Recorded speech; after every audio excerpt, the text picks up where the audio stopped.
Bismillahirrahmanirrahim. Alhamdulillahirabbil alamin. Wa bihi nasta'inu ala umuri dunya waddin. Wassalatu wassalamu ala asrafil anbiya'i wal mursalin sayyidina wa habibina wa syafi'ina Muhammadin sallallahu alaihi wasallam wa ala alihi wa sahbihi ajma'in. Amma ba'd. Hadratul muhtaramin, para alim, para ulama, para kiai ingkang tansah kula nirakaken punapa ingkang dados fatwa lan nasihatipun para sepuh, bini sepuh ingkang kula hormati, yang saya hormati seluruh jajaran pengurus Majelis Wakil Cabang Nahdlatul Ulama Kecamatan Gunung Pati dan Mustasar Romo Kiai Haji Trisibron SIP, Rois Syuriah, Romo Kiai Haji Al-Mamudin Khalid, dan juga seluruh jajaran pengurus baik itu dari Tanfid yang saya hormati. Yang saya hormati Bapak Camat Gunung Pati, Pak Roni Cahyo Nugroho SSMM, para narasumber baik itu dari NU, ada Dr. Ali Masyar, juga dari Polri, dari Kapolsek Gunung Pati, dan juga dari beberapa organisasi yang mewakili di Kecamatan Gunung Pati, serta hadirin semua beserta kegiatan diskusi publik dalam rangka Hari Santri tahun 2020 yang dilaksanakan oleh pengurus Majelis Wakil Cabang Nahdlatul Ulama Kecamatan Gunung Pati. Yang pertama, marilah kita panjatkan syukur kehadiran Allah Subhanahu wa taala dengan kalam syukur alhamdulillahirabbil alamin, bahwa pada kesempatan sore ini kita masih diberi kesempatan, diberi nikmat sehat sehingga bisa hadir di ruang prestasi Kecamatan Gunung Pati dalam rangka peringatan Hari Santri tahun 2020 yang dilaksanakan oleh pengurus Majelis Wakil Cabang Nahdlatul Ulama Kecamatan Gunung Pati. Yang kedua, sholawat serta salam marilah kita sanjungkan ke pangkuan baginda Nabi Agung Muhammad sallallahu alaihi wasallam yang kita nantikan syafaatnya min yaumi ada ila yaumil qiyamah. Bapak Ibu hadirin yang saya hormati, perkenankanlah kami menghantarkan kegiatan pada sore kali ini. Kami akan bacakan rangkaian acara yang akan berlangsung di sore ini. Acara yang pertama yaitu pembukaan, dilanjutkan acara yang kedua menyanyikan lagu Indonesia Raya dan Mas Supernuaton. Acara berikutnya sambutan dan dilanjutkan dengan acara inti diskusi publik mengupas potensi intoleransi dan radikalisme sebagai tindakan preventif terhadap terorisme di Kecamatan Gunung Pati dalam rangka peringatan Hari Santri Nasional tahun 2020, dan terakhir nanti ditutup dengan doa. Untuk meningkat waktu, marilah kita buka kegiatan sore ini dengan bacaan Ummul Kitab. Semoga apa yang kita laksanakan mendapat ridho dari Allah Subhanahu wa taala sehingga kegiatan ini bisa memberikan manfaat bagi kita semua. Biridillah bisyafaati Rasulillah syai'ulillahi lahumul Fatihah. Bismillahirrahmanirrahim. Alhamdulillahirabbil alamin arrahmanirrahim maliki yaumiddin. Iyyaka na'budu wa iyyaka nasta'in ihdinas siratal mustaqim siratal ladzina an'amta 'alaihim ghairil maghdubi 'alaihim. Menginjak acara yang kedua menyanyikan lagu Indonesia Raya dilanjutkan dengan Mas Supernuaton. Hadirin dimohon untuk berdiri.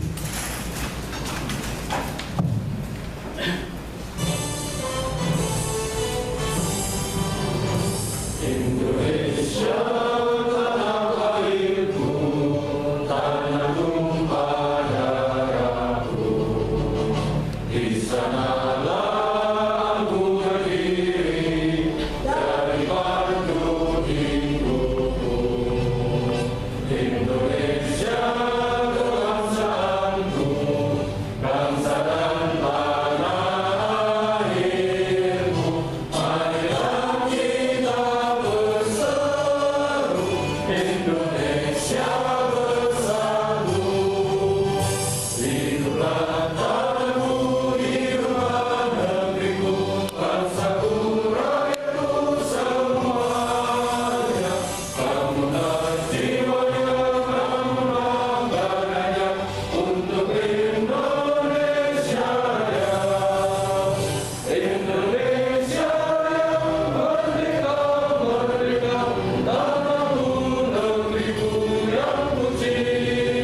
Menginjak acara berikutnya, sambutan dari pengurus Majelis Wakil Cabang Nahdlatul Ulama Kecamatan Gunung Pati yang akan disampaikan oleh Rois Syuriah Dumateng Kiai Haji Al-Mamukil Murid Wakil Sobangan Gulatan.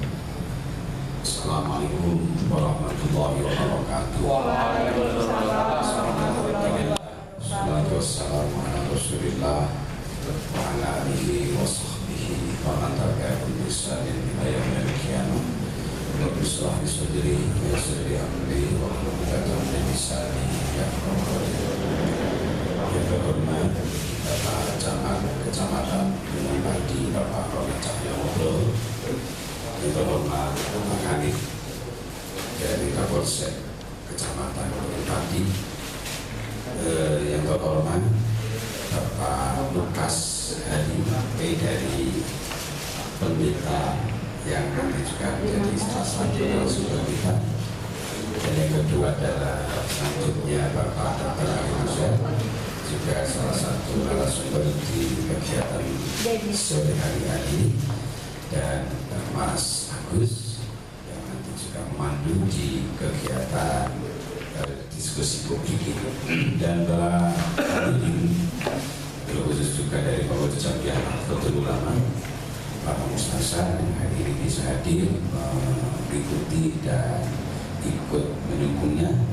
Terima kasih, alhamdulillah, bersyukurlah pada kesempatan kali ini MBC Kecamatan Gunung Pati, MBC Nahdlatul Ulama Kecamatan Gunung Pati mengadakan kegiatan diskusi publik di Hari Santri yang kemudian logo Hari Santri ataupun semboyan Hari Santri Santri Sehat Indonesia Kuat. Semoga benar-benar ini terwujud dan benar-benar hari ini bukanlah sebuah satu seremoni, tapi bisa menjadi sebuah peran bagaimana santri yang sudah lewat ataupun besok santri yang akan datang dengan menegaskan Indonesia adalah NKRI harga mati. Selanjutnya di kegiatan sore hari ini semoga nanti bisa memberikan satu ilmu baru atau semakin juga di dalam rangka kita bermasyarakat khususnya di Kecamatan Gunung Pati semakin tentram, semakin aman, tentu juga maju dalam tatanan ilmu agama maupun ilmu-ilmu yang lain. Ini tentu dimanapun para pemeluk agama ketika melaksanakan ajaran agamanya tentu juga tidak akan saling berbenturan dan bergontokan, lebih-lebih ketika kita semuanya di Islam tentu di sana ada buku ila sabili rabbika bil hikmah. Nah, inilah kekuasaan kita tentu punya satu kesempatan untuk amar ma'ruf nahi munkar, namun pemaksaan ini yang tidak diperkenankan. Semoga sedemikian atas nama MBC. Terima kasih semua pihak yang telah membantu kegiatan ini bisa berjalan dengan lancar dan memberikan satu kemanfaatan kepada Pak Camat. Terima kasih Pak Camat atas tempatnya dan semoga kegiatan ini bisa berlangsung dan bisa bermanfaat. Akhirul kalam, Assalamualaikum warahmatullahi wabarakatuh. Kepada beliau disampaikan terima kasih. Mungkin acara berikutnya yaitu acara inti diskusi publik dengan tema mengupas potensi intoleransi dan radikalisme sebagai tindakan preventif terhadap terorisme di Kecamatan Gunung Pati yang nanti akan dipandu oleh Pak Agus Sugianto. Kepada beliau waktu dan tempat kami aturkan. Assalamualaikum warahmatullahi wabarakatuh. Alhamdulillah, alhamdulillahirabbil alamin. Wa bihi nasta'in ala amri dina wa din. Wassalatu wassalamu ala asrofil anbiya'i wal mursalin sayyidina wa maulana Muhammadin wa ala alihi wa sahbihi ajma'in. Para sesepuh, ibu sepuh, para kiai, Bapak Ibu hadirin yang dirahmati Allah, wabil khusus Bapak Camat Kecamatan Gunung Pati, Bapak Rodin Cahaya Nugroho, kemudian para pembicara yang lain ada Bapak Lukas Sri Purnomo, kemudian ada juga Bapak Sidaguna serta sahabat saya ini Pak Dr. Ali Masnya Mursyid, kemudian juga Rasyidiyah Majelis Wakil Cabang NU Kecamatan Gunung Pati, Gus Mukhid, para kiai yang lain serta hadirin yang saya hormati. Pertama-tama marilah kita panjatkan puji syukur alhamdulillah pada kesempatan sore hari ini kita masih diberi kenikmatan, kelonggaran, kesehatan sehingga bisa bersilaturahim di kantor Kecamatan Gunung Pati ini dalam rangka memeriahkan Hari Santri yang seperti itu dikemukakan oleh Gus Nobel tadi. Kali ini MBC punya gawe dengan menggelar diskusi publik dengan tema mengupas potensi intoleransi dan radikalisme sebagai tingkatan preventif terhadap terorisme di Kecamatan Gunung Pati. Dan sholawat dan salam semoga senantiasa tercurahkan pada junjungan kita Nabi besar Muhammad sallallahu alaihi wasallam. Baik, pada diskusi kali ini sebelum narasumber memaparkan, mungkin kita perlu jajal dulu lah ya, supaya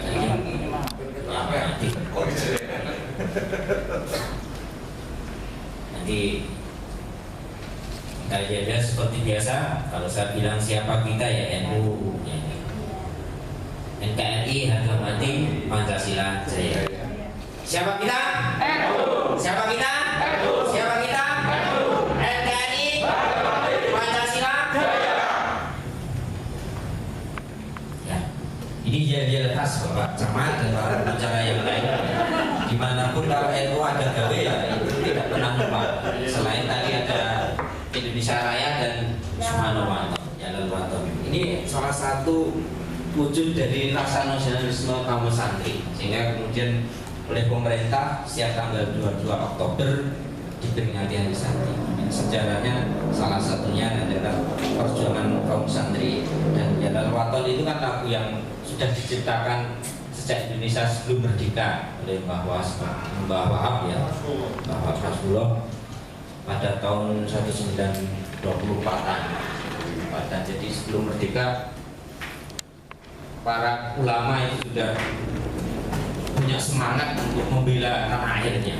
Monggo Bapak jadi koramil.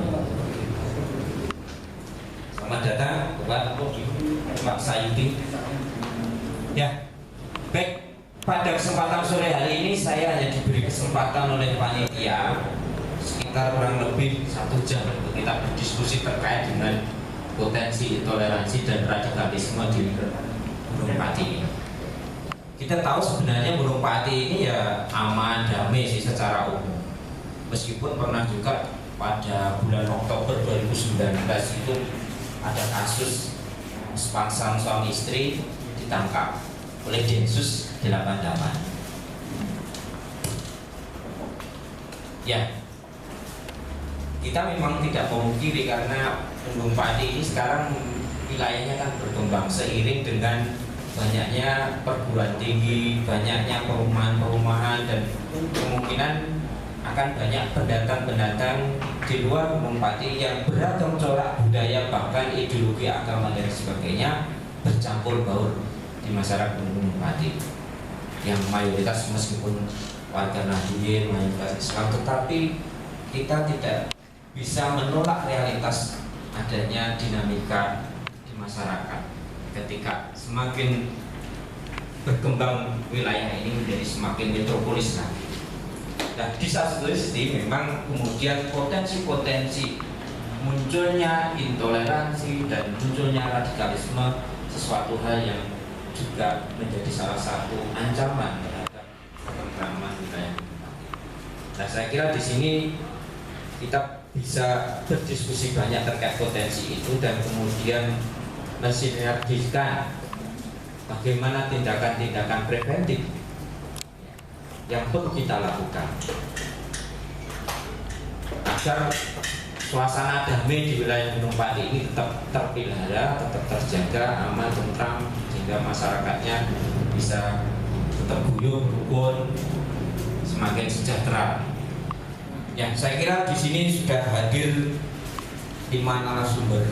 Nanti bisa memotret dari sudut pandangnya masing-masing terkait dengan bagaimana potensi intoleransi dan radikalisme di Kecamatan Gunung Pati dalam rangka tindakan preventif terhadap bahaya terorisme di wilayah ini. Yang pertama kami perkenalkan dari ujung kanan Bapak Sigapuna, Bapak Kasderi Purnomo, ya, Bapak Pendeta, Bapak Penduga, yaitu beliau lahir di Blora tanggal 31 Desember 1971, alamat sekarang di RT 01 RW 3 Sumur Jurang, Sumurjo, Kecamatan Gunung Pati. moto hidupnya, hidup adalah kesempatan. Kemudian sebelahnya Bapak Sidaguna atau sering dipanggil dengan Mbah Guno. Kronologinya kok bisa dipanggil Mbah Guno ya? Apa karena Starumi Gunani? Beliau lahir di Klaten tanggal 9 Februari tahun 1968.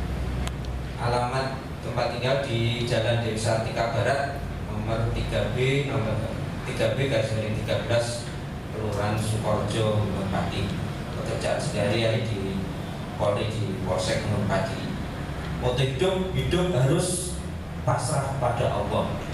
Ini pasrah pada Allah. Kemudian di sebelah kanan saya kira Bapak Ibu sekalian sudah paham benar, beliau merupakan pemimpin kita semua. Beliau adalah Bapak Roni Cahyonugroho atau sering dipanggil dengan Bapak Roni. Tempat tanggal lahir Semarang 23 Maret 1969. Alamat di Perum Putilangsari Blok H nomor 86 Ungaran. Pekerjaan PNS, sekarang menjabat sebagai camat Kecamatan Gunung Pati. Moto hidup memang baik jadi orang penting, tapi yang paling penting adalah jadi orang baik. Kemudian sebelah kiri saya beliau adalah Bapak Dr. Ali Masyar Mursyid, sering dipanggil dengan Pak Ali. Ini lahir di Demak tanggal 18 November 1975. Alamatnya di Sedayu RT 3/1 Kalisdoro Gunung Pati Semarang. Pekerjaan dosen Fakultas Hukum Universitas Negeri Semarang. Moto hidup hidupnya hasanah wa fil akhirati hasanah. Lakina ada benar yang itu. Ini doa sapu jagat. Serana sih mau nandi. Berikutnya yang paling ujung ini beliau baru nulis biodata, tapi dari namanya sudah tahu ya, Bapak Sayuti ya, dari Koramil Kecamatan Gunung Pati. Nanti tempat tanggal lahirnya menyusul. Belum lahir. Baru mau lahir. Baik, Bapak Ibu sekalian, karena waktu kita terbatas, mungkin kesempatan masing-masing pembicara untuk menyampaikan materi saya batasi maksimal 10-15 menit aja. Kemudian setelah itu ada semacam dialog atau tanya jawab. Untuk kesempatan yang pertama sebagai penghormatan, saya beri kesempatan kepada Bapak Camat untuk mendahului memaparkan materinya. Monggo Bapak Camat.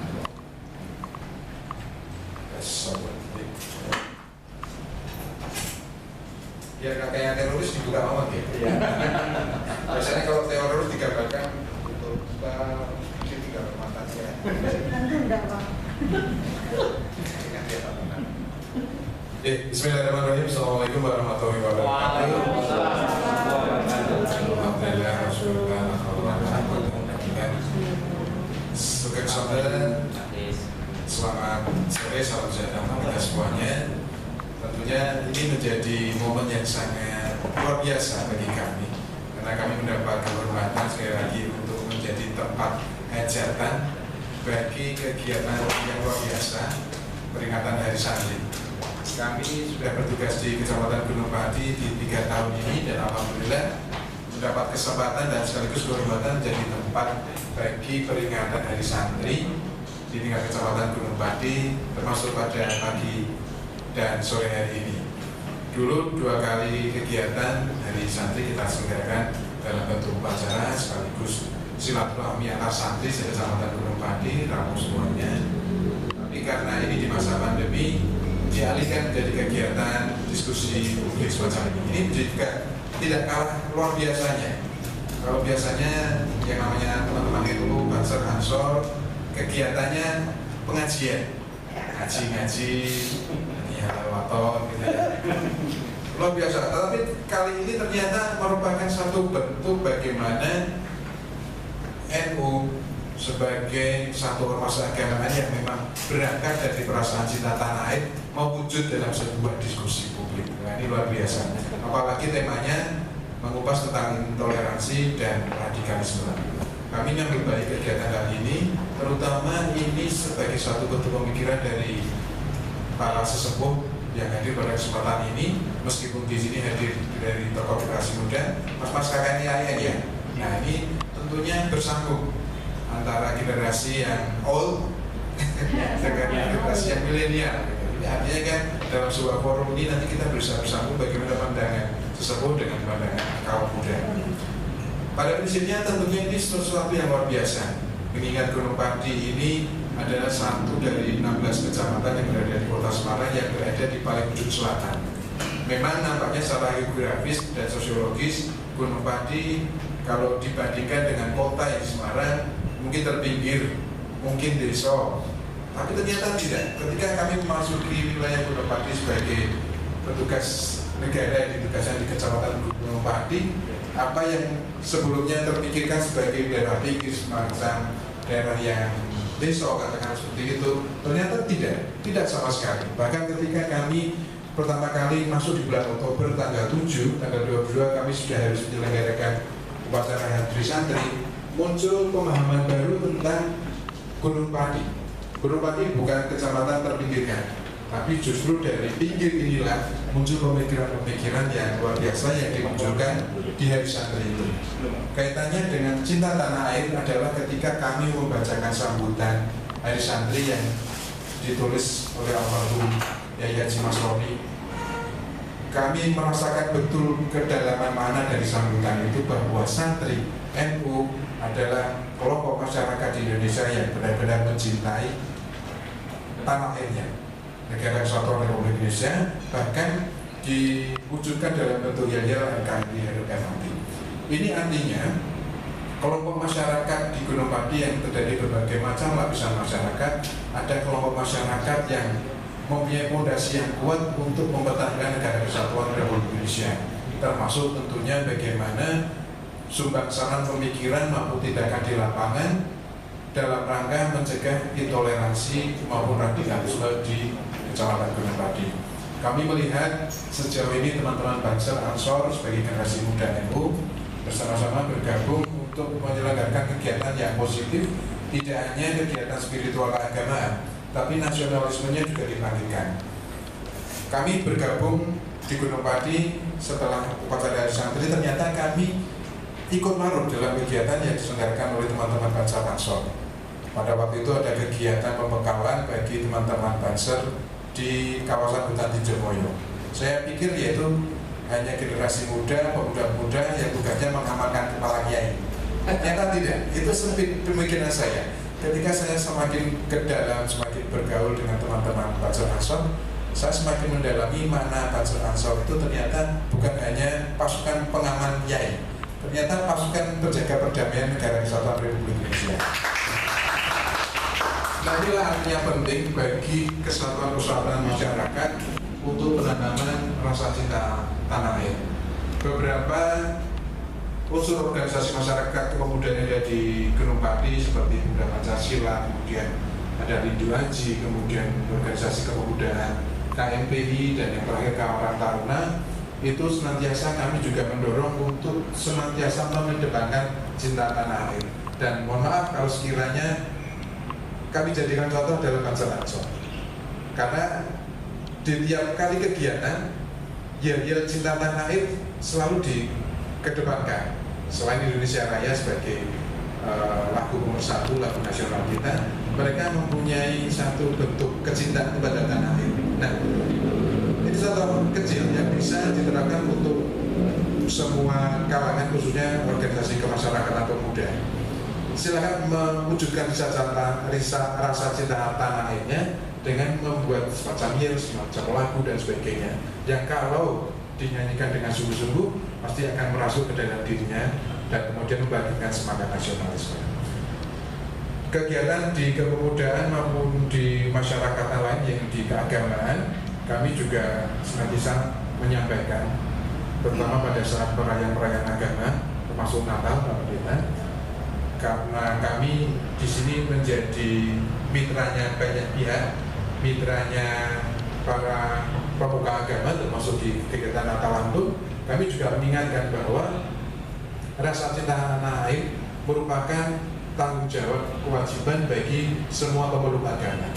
Bahkan satu hal yang membanggakan di Gunung Pati ini ditetapkan oleh Bapak Wali Kota beberapa saat yang lalu di perumahan Greenwood, Kelurahan Sanding, sebagai kecamatan dengan toleransi budaya dan agama yang tinggi. Jadi ketika disampaikan Gunung Pati merupakan pelopor bagi kehidupan bertoleransi baik berbudaya maupun agama di Kota Semarang. Ini tentunya satu hal yang luar biasa. Mengapa di Sanding yang kita pilih? Karena di sana ada kegiatan keguyuban warga antar umat beragama.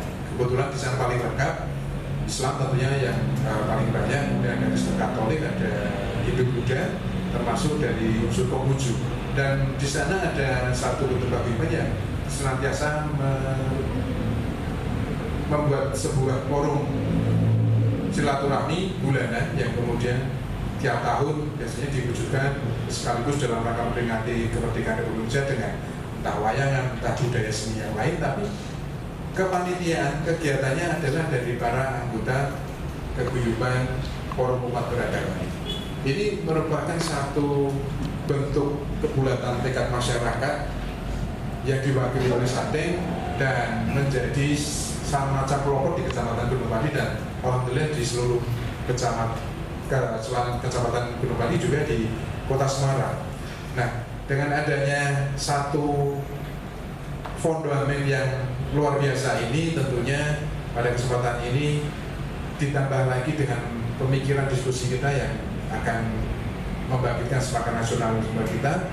Semoga membentengi kita untuk tidak lagi wilayah kita menjadi sasaran tempat persembunyian tersangka teroris. Ketika kami mendapat kabar kurang lebih 1 tahun yang lalu, itu juga sekitar bulan Oktober juga, nampaknya Oktober menjadi bulan-bulan di mana saya mengalami kejutan-kejutan yang luar biasa. Ternyata mendapat hal yang luar biasa mengejutkan, bukan sebuah berita yang baik tapi sebuah berita yang buruk, adalah ditemukannya, tadi sudah disampaikan, yang ditengarai sebagai teroris. Ini kan artinya di tengah kemajemukan masyarakat di Gunung Pati yang selama ini terkenal dengan daerah yang kondusif, ternyata justru menjadi peluang bagi tempat bersembunyinya terduga teroris. Nah, lewat pengajian-pengajian yang diselenggarakan di wilayah-wilayah kita, kemudian mungkin agama-agama diselenggarakan oleh kelompok agama yang lain, tentunya kami berpesan untuk senantiasa mengingatkan kepada masyarakat, pada jamaahnya, pada pemeluk agamanya masing-masing untuk senantiasa khususnya kelompok-kelompok radikal. Alhamdulillah sejauh ini memang kita tidak ada unsur intoleransi maupun radikalisme yang lahir dari orang asli Gunung Pati. Sejauh yang kami ketahui, Gunung Pati is oke semuanya. Cuma di dalam kita kesusupan. Nah, ini kesusupan ini kadang apakah karena ketelodoran kita, apakah karena merasa kita ini sudah merasa aman sehingga kita tidak terlalu memperhatikan. Nah, ini tentunya menjadi pelajaran bagi kami, khususnya Muspika Gunung Pati, dari kecamatan, dari Polsek, dari Koramil, untuk bersama-sama meningkatkan kewaspadaan bersama dengan seluruh komponen yang ada di seluruh wilayah kecamatan Gunung Pati, khususnya dengan keluarga besar MPJMU Kecamatan Gunung Pati beserta bangsa dan mansornya. Saya kira dari kami dapat kami aturkan saja dulu, nanti akan disambung oleh para pembicara yang lain. Terima kasih, mohon maaf bila topik budaya. Wassalamualaikum warahmatullahi wabarakatuh. Terima kasih Bapak Camat, Pak Roni, yang tadi sudah cerita terkait dengan wilayah Gunung Pati yang dipuji menjadi salah satu pelopor wilayah yang mampu mengembangkan toleransi di Kecamatan Kota Semarang ini. Ya, memang kalau di Indonesia itu ada TNI, tapi kalau di NU ada TNU, namanya Banser itu TNI. Nasionalis sama-sama NKRI harga mati. Berikutnya langsung saja ke pembicara yang kedua. Kami persilakan waktunya untuk Bapak Sidaguna atau Mbah Guno dari Polsek Gunung Pati. Monggo Bapak.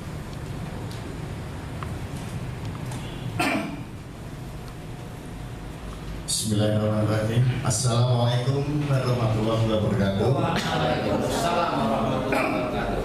Alhamdulillahirrahmanirrahim. Yang kami hormati para sesepuh, para kiai, ustaz, dan bapak-bapak sekalian yang barangkali kami tidak bisa menyebutkan, yang dirahmati Allah. Sore hari ini saya sebelumnya mohon maaf dulu karena hari ini Pak Kapolsek tidak bisa hadir karena ada kegiatan kedinasan, sehingga supaya mewakilkan kami selaku kami tinggal untuk memberikan istilahnya narasumber ya. Jadi untuk kegiatan pada sore hari ini, sebelumnya kami mengucapkan dulu salam happy birthday ya. Salam ulang tahun untuk Hari Santri. Semoga kedepannya santri-santri Indonesia, khususnya yang di Gunung Pati ini, dapat merubah suasana Indonesia maju, Indonesia semuanya bahagia dan tidak ada rasa dusta di antara kita semuanya. Ya. Jadi harapannya seperti itu. Kemudian kami ingin menyampaikan sehubungan dengan tema hari ini. Sebenarnya ini ada pasti, namun karena situasi yang bersifat sementara cuma hanya 1 jam, jadi kami hanya isi-isinya saja. Kita mengupas potensi intoleransi dan radikalisme sebagai tindakan preventif terhadap terorisme di Gunung Pati. Jadi kita harus tahu dulu yang namanya toleransi itu apa. Kita semuanya harus tahu, karena kita orang yang beragama. Di sini toleransi adalah suatu kewajiban ilmu yang harus kita pahami. Toleransi itu artinya saling menghormati dan saling menghargai segala sesuatu. Jadi kalau ada kalimat berarti menolak, menghormati dan menghargai. Nah, kami melihat dari sudut pandang hukum ya. Jadi orang yang tidak menerima penghormatan ya, dan penghargaan itu namanya intoleransi. Ya. Bahasa kedepannya bahwa intoleransi nanti larinya ke arah menuju memudahkan ke arah ke radikal. Kalau sudah ke arah radikal, nanti lebih ke arah menjadi teroris. Jadi intoleransi itu saling menghormati dan menghargai. Sekarang siapa saja yang harus dihormati? Tentunya yang dihormati adalah hal-hal yang berupa kewajiban-kewajiban, aturan-aturan, dan kepatuhan. Amanah itu juga harus dihormati. Jadi penghormatan kepada Tuhan, hal-hal yang berhubungan dengan Tuhan itu wajib dihormati. Jangan ada hubungannya dengan kewajiban-kewajiban, kita harus menghormati. Hubungannya dengan kepatuhan, ketaatan, kita harus menghormati. Kuncinya kita wajib menghormati toleransi. Kemudian yang kedua, kita wajib menghargai. Siapa saja yang harus dihargai, yaitu yang hubungannya dengan hak. Kalau intoleransi berarti tidak menerima, menghargai orang lain yang berupa hak-hak orang lain. Hak-hak orang lain itu apa saja? Hak memilih agama, hak memilih mengeluarkan pendapat, hak untuk beribadah, hak untuk menentukan nasibnya, itu haknya masing-masing. Kita harus menghargai. Hak perbedaan kita harus menghargai. Jadi dalam hal ini, jika kita tidak mau menghormati dan menghargai orang lain, itu namanya intoleransi. Mudah, jadi kita sedikit saja bahwa toleransi saling menghormati dan menghargai. Jika tidak melaksanakan, tidak mau menerima, berarti intoleransi. Nah, kemudian kita lanjut lari ke radikal. Radikal adalah perilaku manusia, perbuatan manusia yang menyimpang, yang ada hubungannya bahkan dengan kekerasan, dengan memaksa, ya, itu radikal. Sehingga antara intoleransi dengan radikal saudaranya, hampir saudara kembarnya, ya. Jadi seperti itu. Kemudian kalau teroris itu perbuatan, perilaku yang membuat orang lain takut, merasa khawatir dan sebagainya, sehingga menimbulkan ada korbannya, itu namanya teroris. Sehingga antara intoleransi tadi, saling menghormati dan saling menghargai, itu kalau tidak mau melakukan, nanti larinya ke anarkis bisa, yang kemudian dikemas bisa masuk ke ranah teroris. Itulah gambaran prosesnya, istilahnya edukasi tentang arti daripada intoleransi, radikalisme, dan jadi terorisme. Kemudian dalam hal terorisme dan biasanya dalam hubungannya dengan ideologi, politik, sosial, bisa. Jadi kami memberikan gambaran ini saya dari mata hukum saja. Jadi barang siapa yang tidak menerima, tidak mau menghormati, tidak menghargai, ya, itu sama dengan, ya. Nah, cuma begini, bahwa radikal itu ada klasifikasinya, ada 3: berat, sedang, ringan. Nah, kalau yang namanya teroris itu atau radikal itu lebih yang berat. Yang berat itu yang dilakukan pada dasarnya, pada umumnya adalah yang hubungannya dengan hak-hak Allah dilanggar. Contohnya membunuh, merusak, itu yang kita kan nggak boleh merusak, nggak boleh membunuh, itu hak Allah, hidup dan mati. Inna sholati wa nusuki wa mamati lillahi alamin. Itulah, itu hak Allah. Jadi kalau manusia dengan niat apapun, dengan membunuh, itu sudah melanggar hak Allah, haknya Allah. Sehingga itu kategori yang berat. Kemudian yang sedang itu pelanggaran hukum yang bersifat duniawi. Contohnya mencuri, merampok, menipu, dan sebagainya yang ada hubungannya dengan kitab undang-undang hukum pidana. Itu yang sedang. Kemudian yang ringan. Yang ringan itu yang bersifat pribadi, yaitu kekhilafan. Manusia itu mempunyai kekhilafan. Jadi yang kekhilafan itu termasuk pelanggaran juga dari sisi agama juga. Contohnya kita mencela, menghibah, ya, itu salah satu mereka tidak tahu tetapi Allah tahu. Nah, ini namanya khilaf.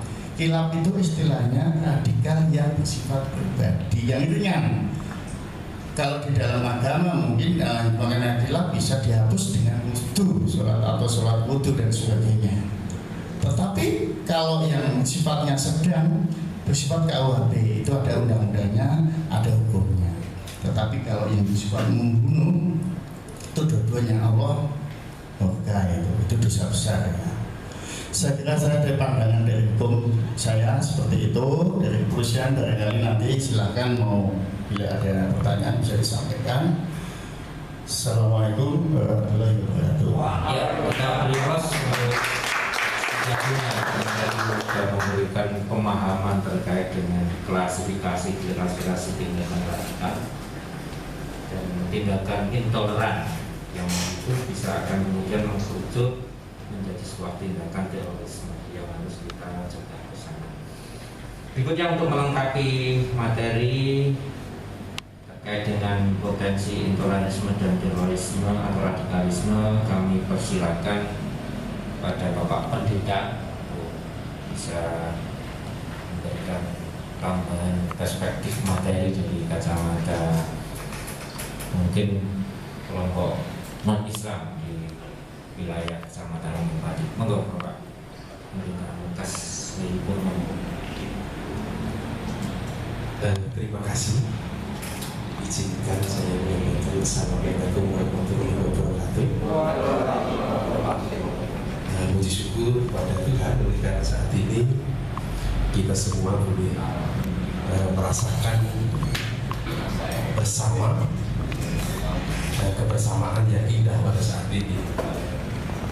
Bapak Ibu yang saya hormati, tadi sudah banyak disampaikan oleh Pak Camat juga Pak Guna. Terlebih pada saat ini kita memperingati hari santri. Saya baru pertama kali datang di hari santri. Dan saya mengucapkan selamat hari santri. Santri sehat, Indonesia luar biasa ya. Dan saya juga mengucapkan terima kasih karena memang toleransi di wilayah Gunung Pati ini sangat baik sekali. Ketika kami mengadakan Natal, kami pun juga dijaga oleh Banser di sebelahnya Kecamatan Gunung Pati yang lama, ya, di tempatnya Bapak Sumiarso. Ketika kami umat Nasrani mengadakan Natal bersama di sana. Kemudian juga ketika kami di Mapakan di Swakul pun kami juga dijaga oleh Banser. Ya tentunya ini menjadi apresiasi kami atas PNU, Ansor dan Banser ya di dalam rangka untuk menjaga negara kesatuan Republik Indonesia ini di tengah keberagaman yang ada. Ya tentunya di dalam keberagaman ini perlu terus kita bangun toleransi di dalam kebersamaan ini. Memang intoleransi memang bisa saja bukan hanya terhadap agama tertentu. Bisa saja intoleransi itu terjadi oleh karena memang di dalam setiap agama. Terlebih ketika diperhadapkan dari sisi media sosial ini, terutama kami hanya menyorot mungkin dari media sosial tadi sudah disampaikan berkaitan dengan secara hukum, tapi dari sisi media sosial ternyata ini berdampak juga. Ketika saya membaca atau melihat YouTube begitu, biasanya tidak YouTube-nya berbicara tentang misalnya apologet, tentang pembelaan agama, tetapi yang saya baca itu biasanya di bawahnya komentar-komentar yang ada. Bahkan komentar-komentar itu banyak sekali. Kami juga ingin sayangkan juga kepada teman-teman kami yang seagama dengan kami, kadangkala juga ikut mencela juga ternyata. Dan itu berbagai macam hal disampaikan dan itu terjadi ternyata. Kalau menurut saya ternyata di situ bisa menumbuhkan intoleransi di situ. Bahkan ketika saling berkomen begitu, mereka ada yang saling menghujat, ada yang saling mengatakan perkataan kotor satu dengan yang lain. Itu menjadi hal yang memang memprihatinkan ketika hal itu terjadi di dalam kehidupan bersama. Nah tentunya Ini menjadi pemikiran yang perlu kita renungkan bersama ketika kita menjadi tokoh masyarakat, ketika menjadi tokoh agama di dalam hal ini. Ini menjadi hal yang perlu kita perhatikan secara keseluruhan karena dampaknya memang tidak kelihatan, tetapi itu bisa saja itu muncul dan itu bisa langsung kepada tindakan. Ini menjadi hal yang memang menjadi perenungan kita bersama. Nah, apalagi ketidakmampuan untuk memfilter, ya, ketidakmampuan untuk memfilter apa yang disampaikan, apalagi ketika menyampaikan apa isi khotbah atau menyampaikan isi konten di situ tidak mau berita, ternyata itu menimbulkan intoleransi. Memang saya juga termasuk senang membaca, biasanya ada khotbahnya Gus Dur ketika itu sudah lama, kemudian juga Muwafid ya, Gus Muwafid itu, Gus Bahar, saya juga kadang-kadang ikut bagaimana pemikiran Islam, bagaimana pemikiran Muslim berkaitan dengan kehidupan bersama di tengah-tengah kehidupan masyarakat. Karena saya sendiri juga pernah belajar Siti ya, studi intensif tentang Islam di Ukadiwi dulu bersama dengan UIN. Walaupun tidak lama, tetapi bersama-sama untuk belajar tentang kehidupan kebersamaan di dalam negara kita ini. Nah, oleh karena itu, hal yang perlu kami sampaikan, oleh karena ini menjadi tantangan global, tantangan kita bersama yang tidak kelihatan, apalagi kepada anak-anak kita, kepada kaum muda di wilayah Gunung Pati dan sekitarnya, tentunya ini juga menjadi perhatian kita, dan itu menjadi tugas kita bersama. Dan kita harus memang menyikapi secara kritis apa yang ada disampaikan di dalam media sosial itu, sehingga tidak terjebak pada pemahaman atau pengajaran yang disampaikan oleh media sosial itu dalam pemahaman keagamaan yang sempit, termasuk di dalam kekristenan sendiri, Nasrani sendiri. Kami pun juga ini menjadi perenungan. Oleh karena bisa jadi di dalam kekristenan juga terjadi intoleransi dalam hal ini. Oleh karena ikut melu-melu menghujat, melu-melu berkata-kata yang tidak baik. Saya nama-namanya juga di dalam intoleransi itu. Nah, ini pemikiran kami. Nah, tentunya ketika ini menjadi pemahaman kita bersama, ternyata intoleransi menjadikan kehidupan bersama yang sudah enak begitu. Karena di dalam kebersamaan kita bisa saling menghargai, saling menghormati, kita saling respect satu dengan yang lain, kita saling memahami satu dengan yang lain. Dengan demikian kita memang bisa menghadapi itu bersama, bukan hanya umat Muslim, umat NU, tetapi juga kami sebagai gereja pun juga terlibat untuk mewujudkan toleransi di dalam kehidupan bersama. Saya kira itu yang boleh kami sampaikan. Terima kasih. Ya, kita beri plus Mas. Beliau mengingatkan tentang bahayanya media sosial atau medsos sebagai salah satu sumber menuju intoleransi. Ini memang fenomena sekarang itu fenomena era digital, terutama generasi sekarang itu kalau kita lihat di medsos memang sangat mengerikan, namanya ujaran-ujaran kebencian yang bisa memprovokasi orang kemudian bertindak radikal, intoleran terhadap sesama yang lain. Dan itu tidak hanya kepada antar umat beragama, di internal umat beragama saja sering terjadi.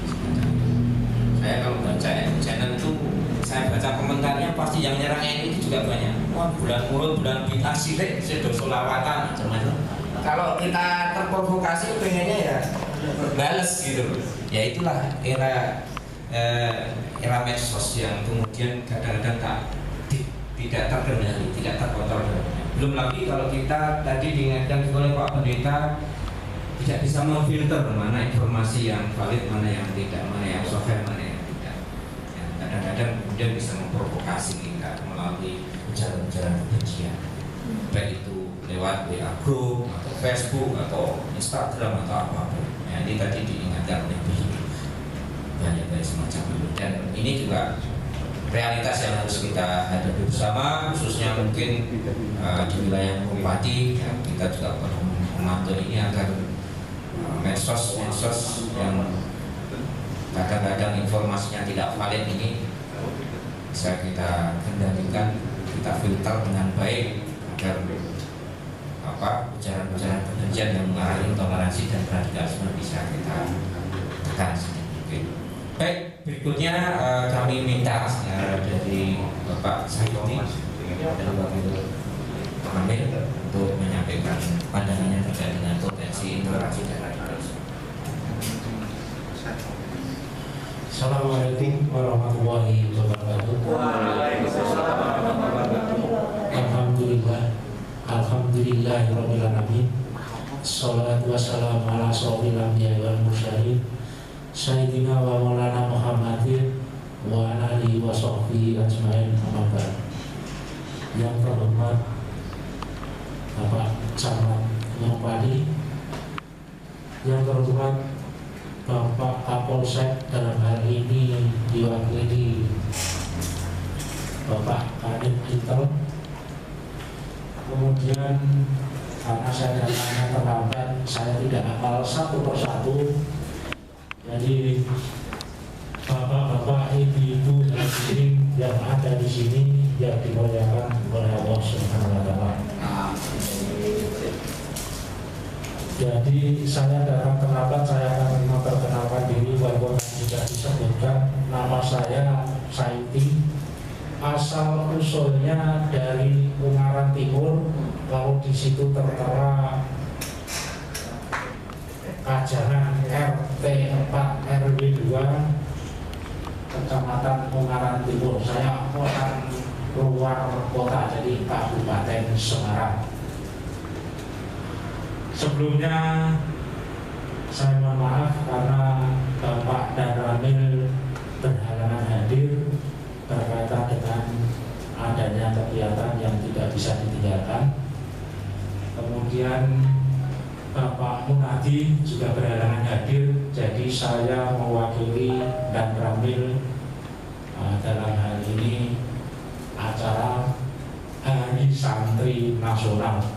Mudah-mudahan santriwan dan santriwati khususnya di Gunung Padi semakin berkembang, semakin bertambah ilmunya, umumnya kepada santriwan dan santriwati secara nasional. Karena terus terang saja tadi sudah disampaikan sama Pak Camat bahwa di Gunung Padi ini khususnya di Kelurahan Sadeng sangat kompleks masalah umat beragama. Kebetulan saya juga Babinsa Sadeng, jadi saya tahu persis di sana itu ada beberapa agama, tetapi selalu hidup rukun, damai, tentram, sejahtera, tidak ada gesekan sedikit apapun. Maaf kalau saya menyinggung sedikit, karena saya dulu pernah berdinas di Solo selama 20 tahun, berbeda alamnya dengan di Solo. Jadi sangat-sangatlah berbeda dengan kondisi di Gunung Padi.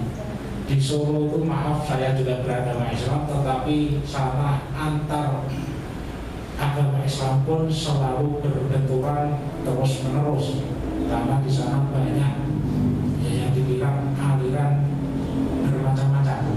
Kalau saya sebutkan saya tidak apa, karena yang namanya jihad ada, LDI ada, MTA ada, bahkan yang lainnya ada. Walaupun nanti pada akhir zaman akan terpecah menjadi 70 berapa Pak? 73 yang diikuti yang mana itu sesuai dengan keyakinan masing-masing. Karena itu dulu saya pesannya orang tua saya seperti itu. Jadi yang saya ikuti juga pesan daripada orang tua, karena orang tua kebetulan juga beragama Islam. jadi bukan musafir tetapi Islam murni. Kalau tadi disinggung masalah Banser, jadi di Gunung Pati Bansernya banyak Pak ya, bahkan seluruh Gunung Pati saya belum pernah ikut apa, tetapi kalau di Rumah Sakit Permata saja sudah ada beberapa Banser yang jaga di sana, saya tahu. Jadi saya sering bergaul sama Banser karena itu merupakan yang pertama setia kepada teman, setia kepada kiai, setia kepada sesama. Artinya itu harus dijaga kekompakannya, jangan kekompakan yang sifatnya yang bertentangan ataupun melenceng daripada aturan. Saya yakin itu sudah ada aturannya di dalam Banser, karena semuanya itu ada aturannya, harus diikuti yang baik. Suatu contoh, saya ini beragama Islam, saya ikut Pak Kiai dalam 1 tahun, saya belum tentu jadi Pak Kiai. Tetapi kalau saya ikut orang yang di jalan sana yang biasa tenggak botol, pasti saya akan ikut. Artinya jangan mudah terpengaruh dengan hal-hal yang tidak baik. Jadi kalau moto saya itu sebenarnya simpel saja, berbuatlah baik untuk diri sendiri, baru berbuat baik untuk orang lain. Betul Pak ya, yang saya tulis di situ seperti itu. Jadi kalau saya sudah bisa berbuat baik untuk diri sendiri, artinya saya akan berbuat baik kepada orang lain. Jadi itu motonya saya, karena di situ ditulis, saya bacakan daripada nanti bertanya-tanya Bapak itu tidak punya moto. Kalau saya motonya banyak Pak.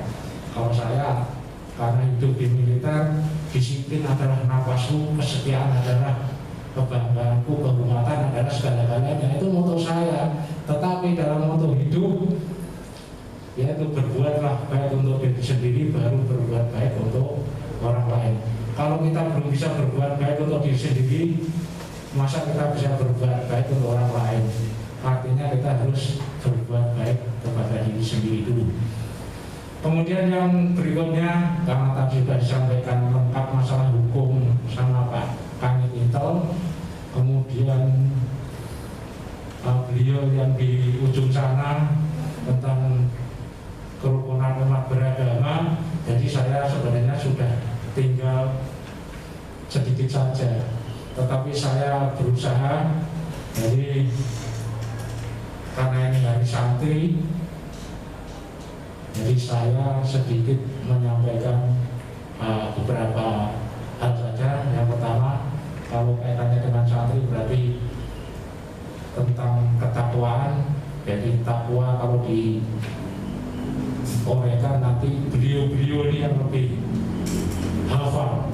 Saya hanya sebagai orang tua kita harus bisa memberi suri toladan. Suri toladan itu suri toladan yang baik terhadap anak-anak kita.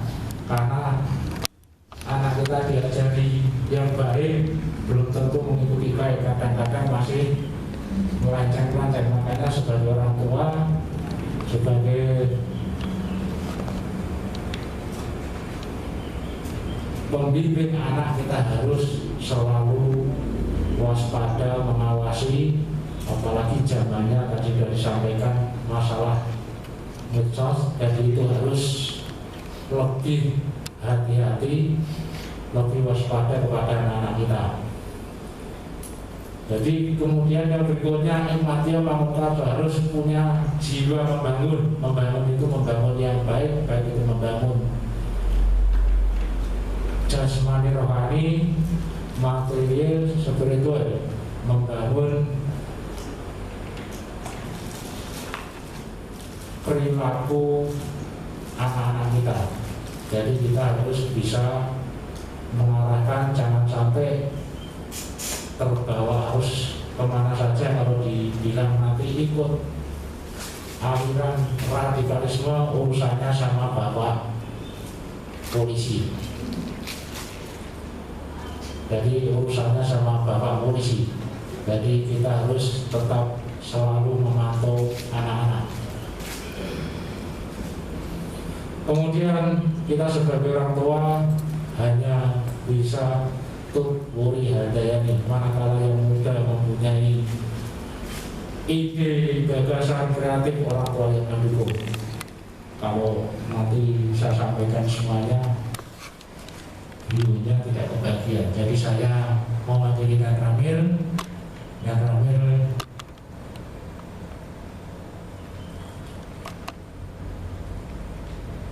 minta maaf tidak bisa hadir karena ada kegiatan yang tidak bisa ditinggalkan. Kebetulan bagi saya Sumerjo juga ada kegiatan, kalau tidak salah ada kejadian jadi tidak bisa ditinggalkan. Jadi saya mewakili Yan Ramil, tidak bisa panjang lebar. Itu saja yang saya sampaikan karena masih banyak narasumber yang belum kebagian. Demikian yang saya sampaikan. Bila taufiq wal hidayah. Wassalamualaikum warahmatullahi wabarakatuh. Maturnuwun Bapak Saidi. Berikutnya masih ada satu pembicara. Ini waktu sudah jam 5 kurang 5 menit. Yang terakhir ini beliau merupakan kader NU juga, sekaligus akan melengkapi dari pembicara yang lain untuk melengkapi terkait dengan diskusi publik terkait intoleransi dan radikalisme dalam rangka mencegah terjadinya potensi terorisme di Kecamatan Wonogali. Silakan Bapak Mas. Suwun ya Gus. Assalamualaikum warahmatullahi wabarakatuh. Waalaikumsalam warahmatullahi wabarakatuh. Alhamdulillahirabbil alamin. Nahmadu wa nasta'inu wa nastaghfiruh. Asyhadu an la ilaha illallah min syururi anfusina wa sayyiati a'malina. May yahdihillahu fala mudilla lahu wa may yudlil fala hadiya lahu. Amma ba'd. Rabbi shrah li sadri wa yassir li amri wahlul 'uqdatam min lisani yafqahu qawli. Amin.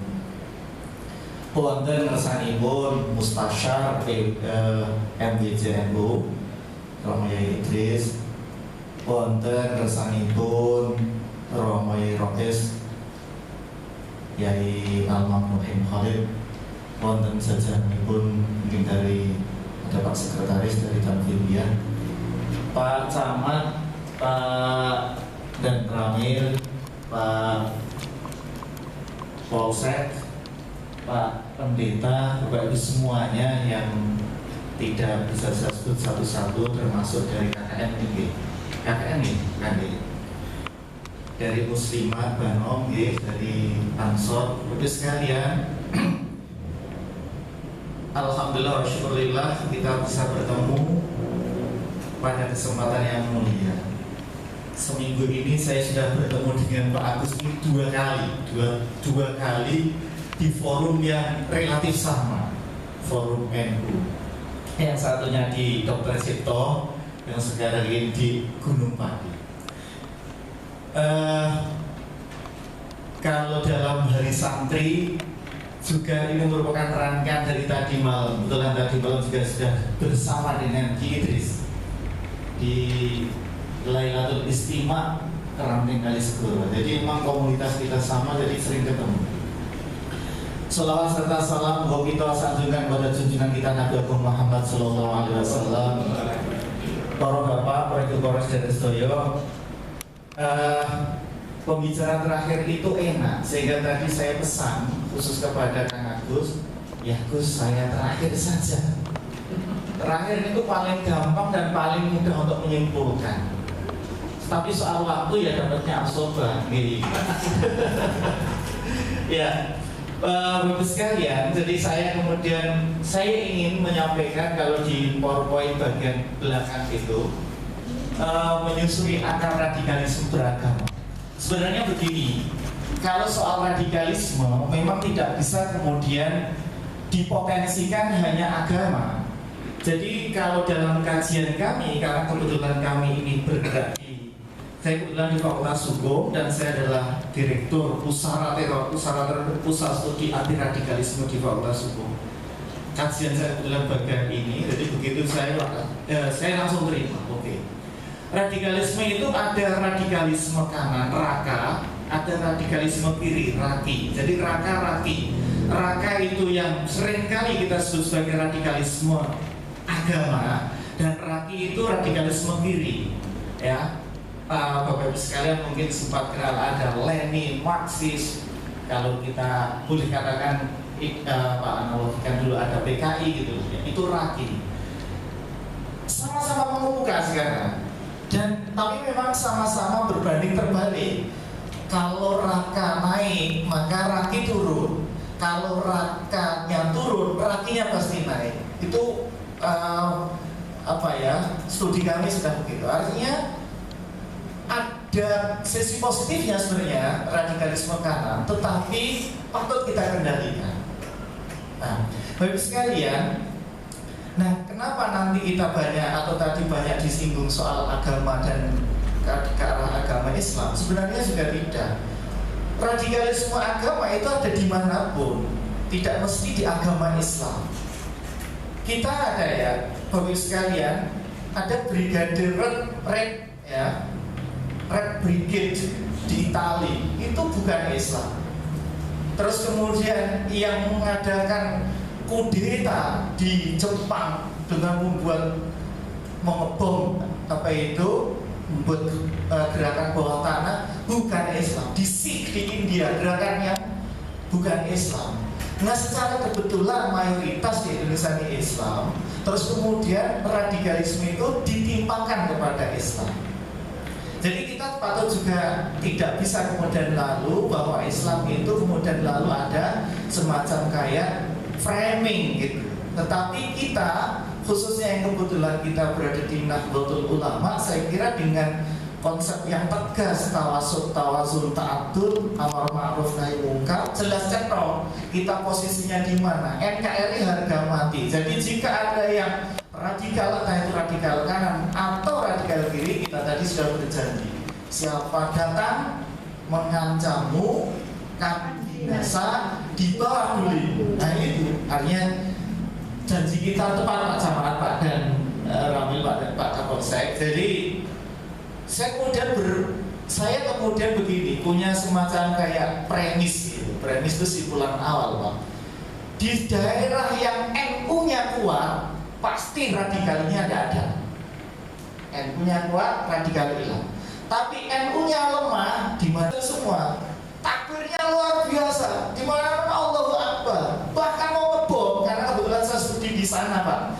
Jadi saya di Bali itu berapa bulan di sana, ya termasuk keluarganya mereka di Lamongan. Saya tidur di sana, ya, saya di Ali Fauzi bersama Ali Fauzi. Mereka waktu mau ngebom itu Allahu Akbar, Allahu Akbar, gitu.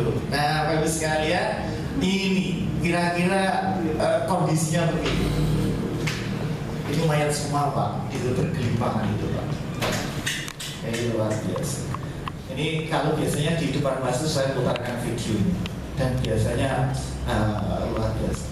Betul tadi Pak dikatakan oleh Pak dan dari Pak Polsek bahwa radikal itu sebenarnya ini Pak, radikal itu upaya ya sikap sangat keras mendasar menuntut perubahan secara drastis gitu aja.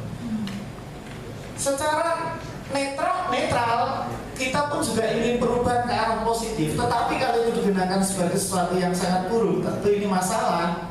Nah masalahnya adalah radikal itu kok model dipakai untuk nakali wong liya, ngebom wong liya, membunuh orang lain. Nah ini yang patut kita tolak. Bapak sekalian, saya kira ciri-ciri umum ini patut kita waspadai. Ciri umum dari radikal: satu, pasti intoleran. Kedua, fanatis. Fanatis itu merasa benar sendiri, menganggap orang lain salah. Tiga, eksklusif, tertutup. Perilaku Islam pada umumnya dari perilaku Islam. Dan yang berikutnya revolusioner. Jadi dan ciri-ciri ini jauh dari NU. Nahdlatul Ulama tidak pernah ada ciri ini. Justru kita lawan mereka. Menurut Yusuf Qaradawi, kalau ini malah lebih konkret lagi. Satu, mengklaim kebenaran tunggal. Kedua, mengutamakan ibadah secara penampilan dan jihadi. Pakaian misalnya harus non sewu, Pak ya nek cara Pak terkenal film kita itu Islam gitu. Apa itu?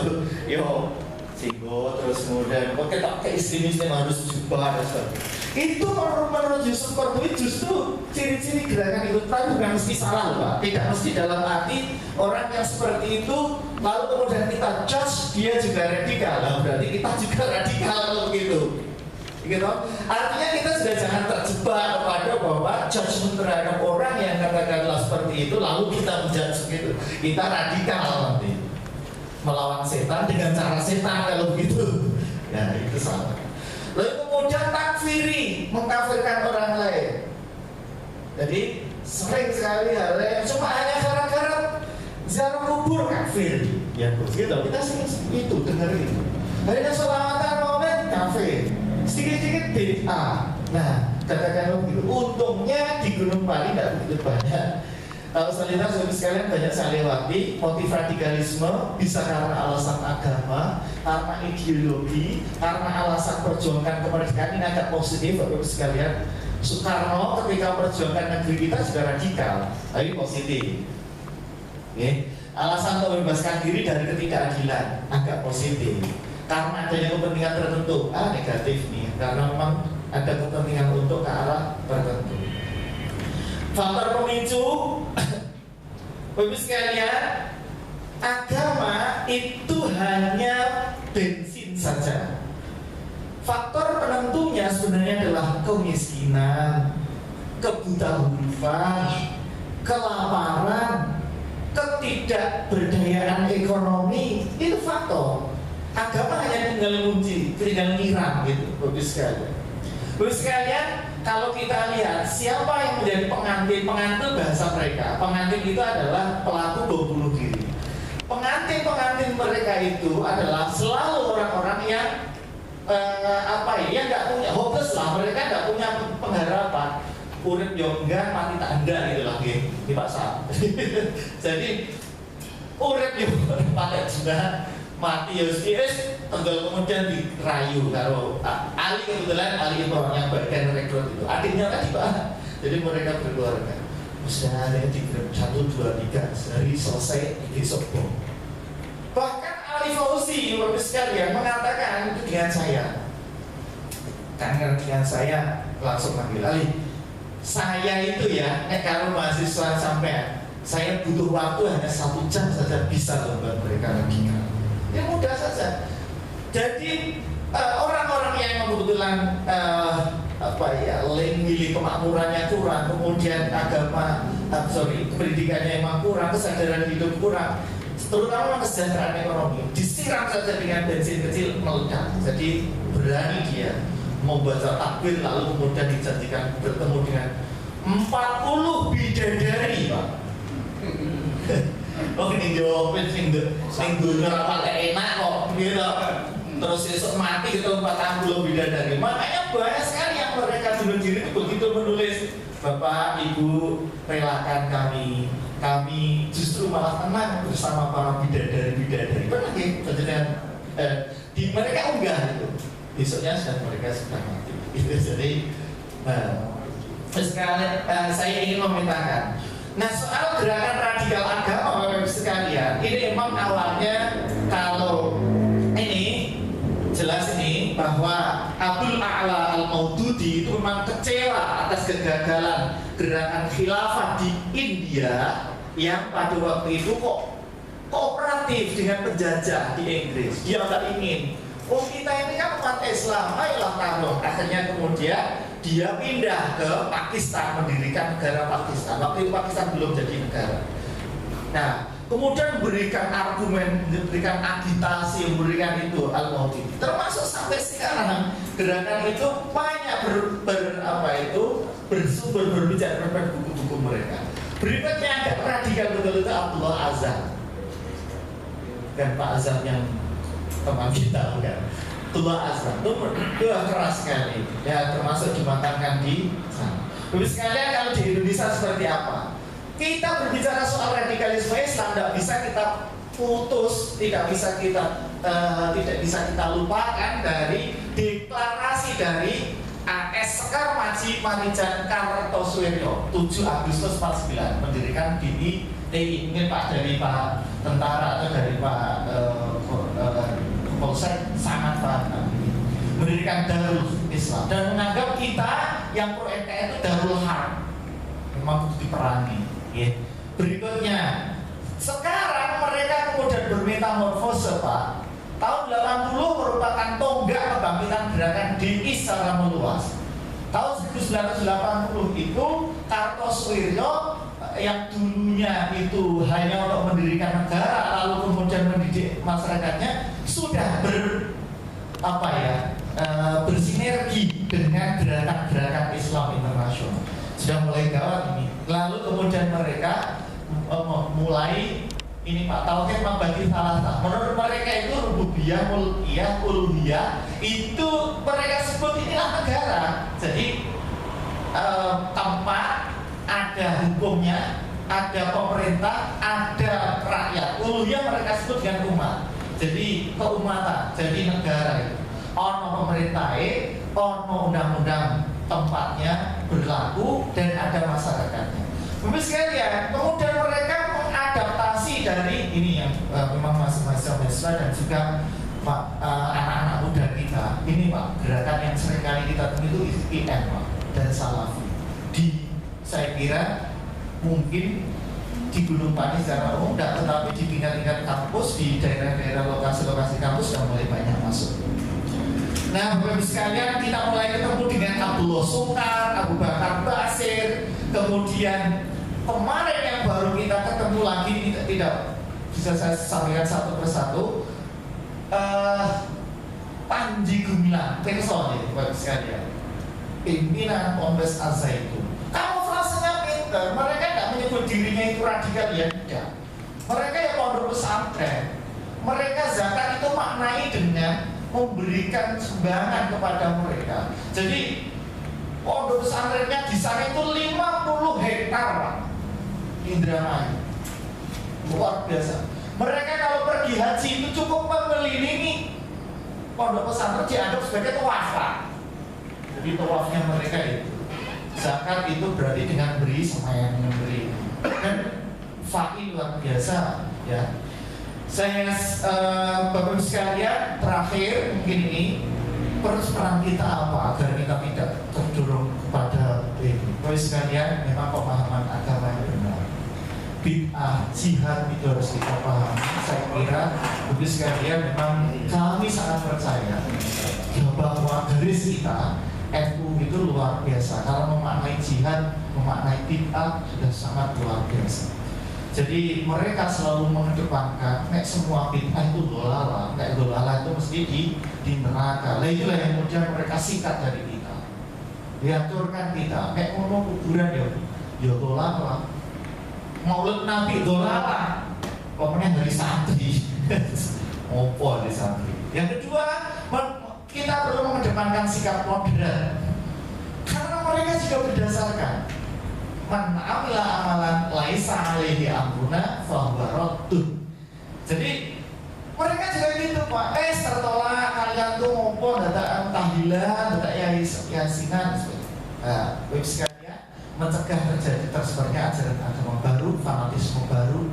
Sudahlah kita ikuti saja yang mainstream. Katakanlah kalau sebenarnya ini kalau ada anak-anak mudanya luar biasa. Ini seringkali saya ajarkan pada kawan-kawan Ansor Banser di Ibu sekalian, kita sama-sama tahu bahwa konsep ajaran kita tawasud Pak Camat, jadi moderat, tasamuh toleran, tawazun seimbang. Tidak mungkin kami kemudian radikal, karena memang seimbang itu artinya tidak kanan habis, tidak kiri habis, ya sudah tengah-tengah. Tawasud moderat, tidak netral, amar ma'ruf nahi munkar. Saya kira itu Bapak sekalian, masih banyak ini 54 slide yang saya buat, tetapi nanti bisa dikembangkan pada kesempatan lain. Saya kira begitu. Allahumma muwaffiq ila aqwamit thoriq. Wassalamualaikum warahmatullahi wabarakatuh. Satu dulu Bapak Ayah Master yang sudah memberikan gambaran secara komprehensif terkait dengan radikalisme, mulai dari definisi sejarah, kemudian realitas di Indonesia kayak apa, sampai kayak apa upaya yang harus dilakukan khususnya. Kalau kan sebenarnya sudah punya jalan pemikiran yang terkait dengan menangkal radikalisme, yaitu konsep ajarannya itu sendiri tadi ada tawasul, tasam, tawasul, itikal, sehingga kalau orang NU yang asli ya tidak akan pernah terseret ke kanan maupun terseret ke kiri. Itu kalau benar-benar memegang ikronanya. Tapi kalau kemudian sudah mampu-mampu yang lain akan ke kanan dan ke kiri, berarti harus kita luruskan bersama-sama untuk kembali pacaran NU tadi. Ya, jadi NU garis yang kanan, garis kiri dan sebagainya. Demikian para bapak ibu sekalian, kelima narasumber sudah memberikan pandangan yang masing-masing terkait dengan apa itu intoleransi, apa itu radikalisme, bagaimana upaya preventif yang perlu dilakukan kita bersama agar tindakan terorisme ini bisa kita tanggulangi di wilayah Gunung Pati. Meskipun Gunung Pati ini selama ini tidak pernah ada kejadian aksi terorisme, tetapi kan beberapa tahun lalu ada orang yang ditangkap Densus, jadi orang yang melakukan tindakan terorisme di tempat lain kemudian bersembunyi di Gunung Pati. Nah ini kan juga merupakan potensi yang harus kita tangkap sejak dini. Nah disinilah forum inilah mari kita mencari formula yang tepat saya kira agar Gunung Pati tetap selamanya aman. Nah, sekarang saya buka kesempatan meskipun ini waktunya mepet sebelum maghrib, ya, paling tidak ada 3 atau 2 pertanyaan yang bisa disampaikan ke para pembicara. Silakan monggo Pak Kiai Idris yang pertama.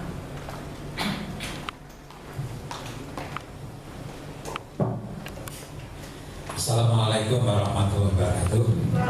Para narasumber pertama Pak Camat dan moderator untuk kami singkat menyimak materi yang disampaikan oleh para narasumber, saya teringat sejarah Senok Horgonya belajar mendalami Islam atau ilmu Islam. Ternyata tidak untuk dilakukan, tidak untuk diamalkan, tetapi untuk mengajarkan. Waktu itu sudah Indonesia belum ya Pak ya?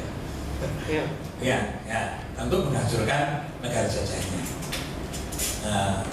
Sehingga ya tentu terjadi apa tadi yang disebut ada radikalisme atau intoleransi. Belum lagi perkembangan saat ini ada yang tadi belum muncul dari Bapak adalah ada istilah ilmu itu ilmunya kafir dan ilmunya Islam. Padahal Allah itu hanya mengajarkan kepada seorang namanya Nabi Adam, wa 'allama Adamal asma'a kullah. Tidak ada diajarkan ilmunya kepada ini. Jadi kata lain ya itu ya salah menurut saya gitu. Nah dengan itu yang sekarang ini menurut saya justru dijadikan cara-cara untuk memisahkan orang-orang yang beragama katakan Islam dengan orang-orang yang tidak Islam, katakan yang diserang mereka adalah pemerintahan, sehingga matematika itu ilmunya kafir. Nah kalau syahadat itu ilmunya agama. Saya sudah punya korbannya 1 orang, sehingga jadi tidak mau belajar karena seperti itu. Karena itu menurut saya perlu bersama-sama menyampaikan, kalau perlu dideklarasikan bahwa tidak ada istilah ilmu Islam dan tidak ada istilah ilmu kafir. Semua ilmu adalah dari Allah Subhanahu wa Ta'ala. Insya Allah kalau begitu tidak ada orang yang akan, apalagi tidak dalam generasi kita sendiri akan selus itu. Karena ilmu ini matematika kalau itu ilmunya kafir. Padahal Pak Agus dalam menghitung waktu sholat, menghitung daun jatuh, menghitung jarak, menghitung arah ke Ka'bah itu semua menggunakan matematika. Menghitung zakat, matematika, menghitung pakai semua matematika. Nah kalau itu ilmunya kafir berarti kan orang kafir, orang Islam melakukan ilmunya kafir. Karena sekali lagi perlu kita menyerukan, mendeklarasikan bahwa tidak ada ilmu miliknya kafir, ilmu semua dari Allah Subhanahu wa Ta'ala. Saya kira itu. Assalamualaikum warahmatullahi wabarakatuh. Yang lain? Tersebut. Assalamualaikum warahmatullahi wabarakatuh. Meskipun tokohnya ini kita nanti sisihkan sebagai kelompok ngomong. Apa yang sudah didawuhkan atau yang diutarakan narasumber kelihatannya sudah menuju pada sebuah kesimpulan meskipun secara implisit mungkin bisa kita terima bahwa menangkal radikalisme dan intoleransi harus ada satu kerjasama antara ulama yang disitu dalam pendidikan keagamaan, yang kedua juga pendidikan dalam hal membuat generasi yang tidak salah arah, kemudian juga pemerintahan yang dalam hal ini bagaimana bisa mengayomi tentang umat, bagaimana mensejahterakan umat sehingga umat ini semacam alasan dari Pak Ali Masya tadi bahwa munculnya radikalisme sebagai sumber utama karena perekonomian ini itu kalau kita maju bareng awal ini bareng-bareng kalau kita sebutnya itu adalah kecamatan ya Pak Camat, Pak Danramil, Pak Kapolsek, kemudian adalah ormas-ormas yang memang berpotensi untuk bisa mengembangkan mencegah tentang terjadi radikalisme. Kalau kita pun sakit lapar ini sebagai apa itu tindakan preventif. Pokoknya teman-teman kita ya untuk visual ini.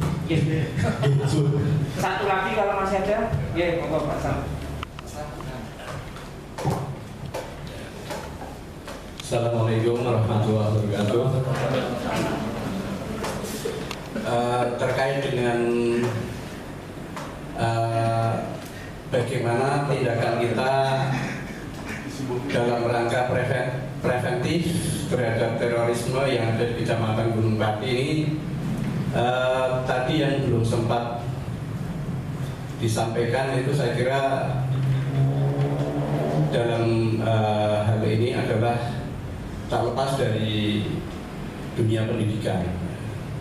Jadi itu di tingkat SD, TK, RA, SD, SMP, SMA, bahkan perguruan tinggi, ada kalanya baik itu dari unsur tenaga edukatif, tenaga pendidik maupun dari pemahaman-pemahaman yang dibawa oleh peserta didik itu sangat berpengaruh terhadap bagaimana membentuk sikap seorang peserta didik itu akan memiliki sikap yang sesuai yang kita harapkan,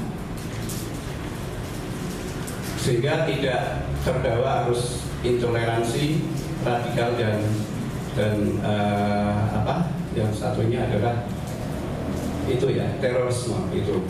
Nah, untuk itulah NU sebagai sebuah lembaga ormas Islam yang terbesar, baik terbesar dalam kapasitas kuantitas di Indonesia maupun di dunia, ini mesti memberikan sumbangsih yang lebih besar lagi kepada kementerian terkait ini. Jadi kalau bisa memberikan masukan-masukan terkait dengan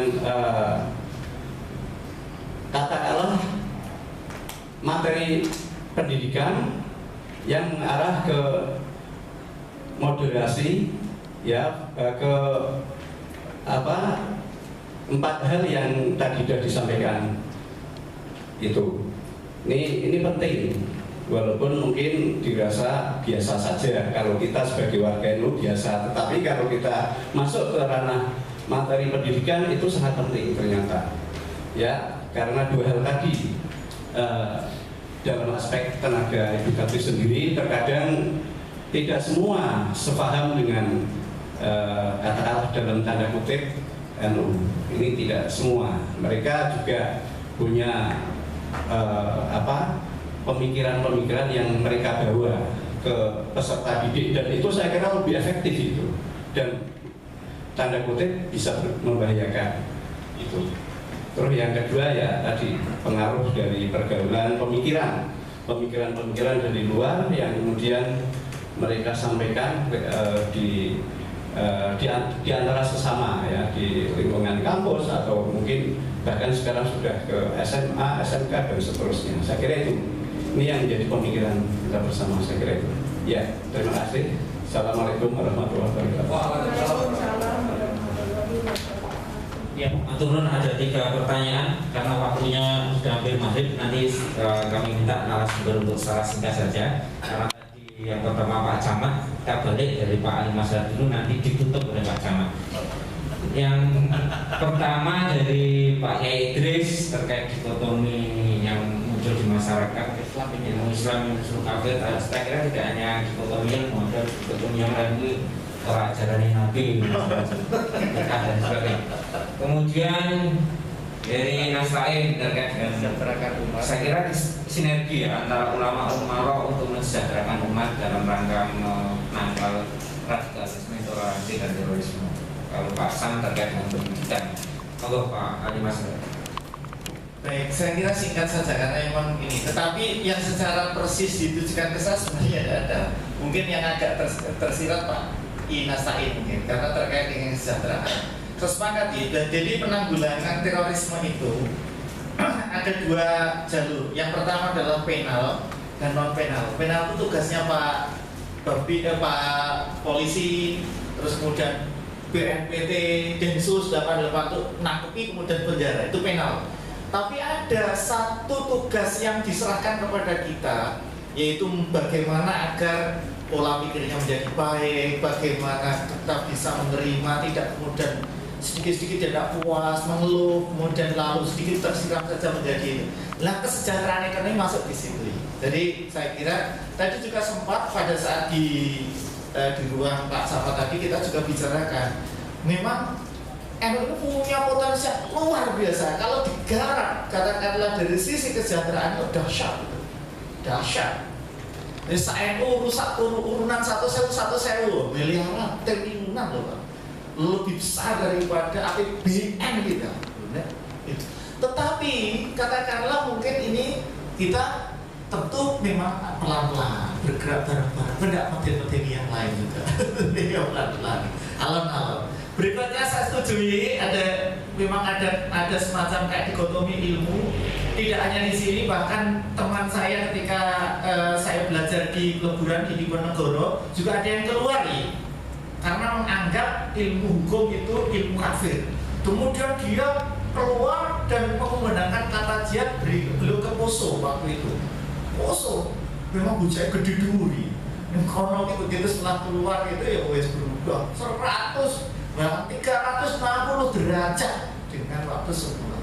Jadi terus istrinya juga harus bercadar dan sebagainya. Dulunya aneh-aneh. Padahal dulunya ya biasa-biasa nih.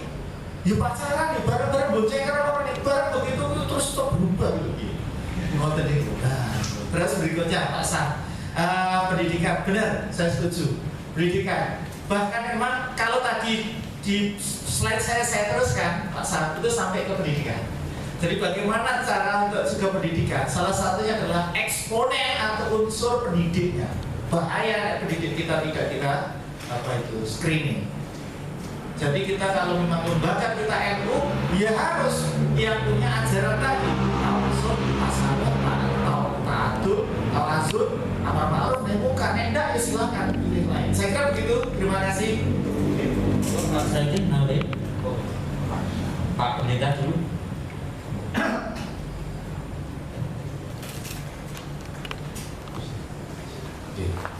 Terima kasih.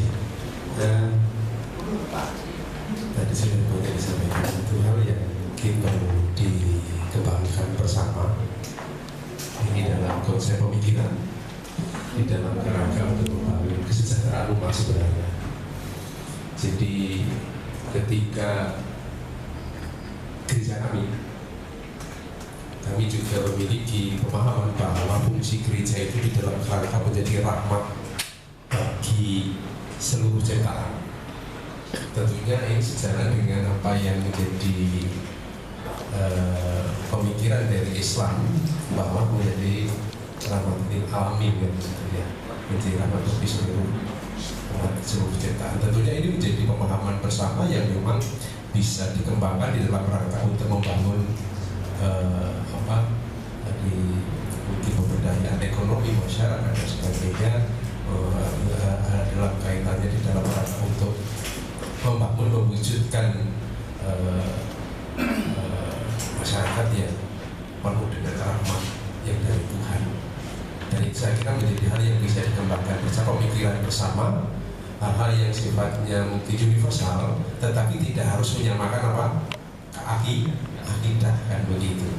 Ya akidahnya masing-masing, ya mungkin bisa misalnya berbicara tentang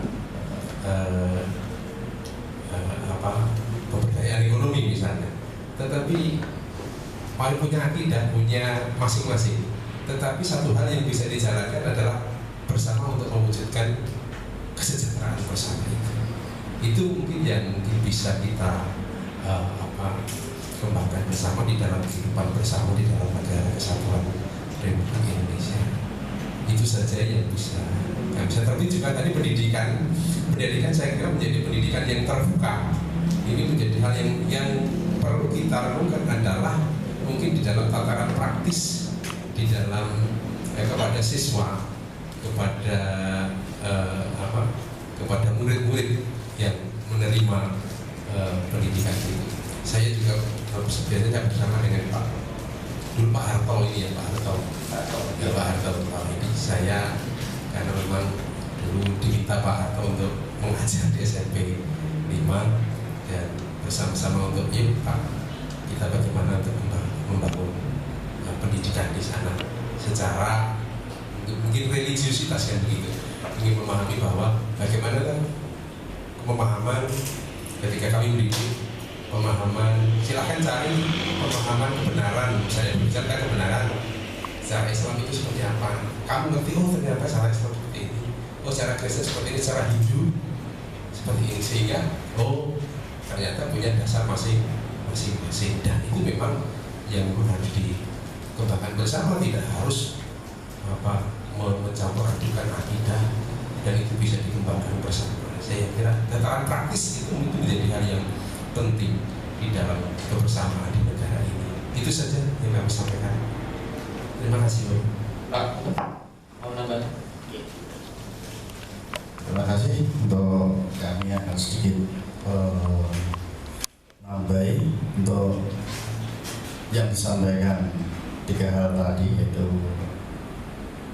untuk menyampaikan satu visi ilmu ya Pak ya. Jadi saya kira untuk Tuhan itu menciptakan semua ini supaya kita belajar mensikapi. Jadi memang dibuat untuk seni itu istilahnya panggung, kita harus bisa memilih dan harus bisa memilahnya. Jadi apalagi setan itu legal Pak. Jadi kita memang tugasnya jadi setan itu legal Pak, sehingga kita itu diberikan agama itu untuk supaya bisa berpikir, memperbaiki bagaimana sikap kita untuk menyikapi kehidupan. Kemudian untuk apa yang menyelesaikan permasalahan ya Pak ya. Jadi segala sesuatu itu untuk bagaimana cara menyelesaikan masalah itu, sebenarnya kalau kita itu mau belajar mengenali diri Pak, kita itu akan mengenali SOP-nya masing-masing. Karena kita itu terkadang tidak mau mawas diri, sehingga kita itu senangnya menerima informasi dari luar. Harusnya kita itu belajar mencari diri kita, supaya apakah kita itu sudah cukup untuk melakukan hal yang baik, sehingga kalau kita kembali lagi mengenali diri itu akan bermanfaat untuk orang lain. Jadi belajar dengan kesulitan dan adalah guru yang sejati. Jadi kalau kita mau mengenali diri, insya Allah kita akan dikenal orang lain juga secara keikhlasannya. Kemudian yang tadi untuk masalah upaya menyelesaikan tadi, untuk dari yang jelas hidup ini tidak boleh berprasangka, tetapi yang dibutuhkan adalah kehati-hatian. karena prasangka itu negatif arahnya, itu Tuhan juga tidak boleh. Tetapi yang diperbolehkan adalah kehati-hatian, hati juga ke dalam. Kalau prasangka itu keluar, artinya sebenarnya sama, maknanya aja itu beda. Saya kira itu masukan dari saya. Terima kasih. Artinya Pak Camat sekaligus penutup Mas. Jadi, betul. Kami urutkan dari paling ujung yang mengenai kesejahteraan. Kami sependapat dengan apa yang disampaikan Dr. Ali mengenai terorisme, radikalisme berawal pada kemiskinan. Nah, tugas negara adalah memang bagaimana menyingkirkan kemiskinan menjadi kesejahteraan. Karena tugas negara sebagai fungsi penyelenggara negara adalah untuk mewujudkan bagaimana negara memberikan kesejahteraan pada masyarakatnya, welfare state. Nah, apa yang dilakukan negara ujung-ujungnya memang bermuara pada bagaimana masyarakat yang ada di dalam negara tersebut menjadi sejahtera. Banyak sekali yang dilakukan. Contoh kecil yang dilakukan di Kecamatan Gunung Pati, tentunya kami memfasilitasi dan mendukung tumbuh berkembangnya UMKM yang ada di Kecamatan Gunung Pati melalui sebuah wadah yang diberi nama Gerakan Terintegrasi Koperasi dan UMKM. Mereka kita beri kesempatan untuk berkembang, mewadahi, kemudian memberikan fasilitasi-fasilitasi yang memang mungkin masih sedikit dan hasilnya belum terlalu signifikan bagi peningkatan kesejahteraan masyarakat. Tapi setidaknya dengan minimnya kepertanyaan dan kemampuan dalam mengembangkan UMKM, paling tidak niatan untuk disejahterakan sudah ada. Karena semuanya memang harus diawali dengan kesejahteraan. Kemudian dilakukan kegiatan pelatihan kewirausahaan bagi para generasi muda adalah salah satu kegiatan juga yang kita laksanakan bersama dengan Ormas Kepemudaan, karena tumbuh berkembangnya negara ini akan terletak di tangan generasi muda. Bagaimana generasi muda menjadi generasi yang bisa berwirausaha di kedepannya nanti. Kemudian mengenai ilmu agama, ada ilmu kafir, ilmu para kiai. Kalau ilmunya Roni gak nyampe ke sana, Pak. Hanya saja kalau kami melihat bahwa baik buruknya sebuah ilmu itu diamalkan tergantung pada niatannya. Kalau tadi Mbak Yai memberikan contoh programnya waktu itu mempelajari mendalami Islam bukan untuk dirinya akan menjadi orang Islam, tapi ternyata untuk menghancurkan Islam di Aceh pada waktu itu. Tentunya itu tergantung pada niatannya. Insya Allah kalau niatan kita baik, pasti nanti akan mengamalkan ilmu secara baik juga. Dunia pendidikan sebagai penangkalan intoleransi sudah tentu kami setuju.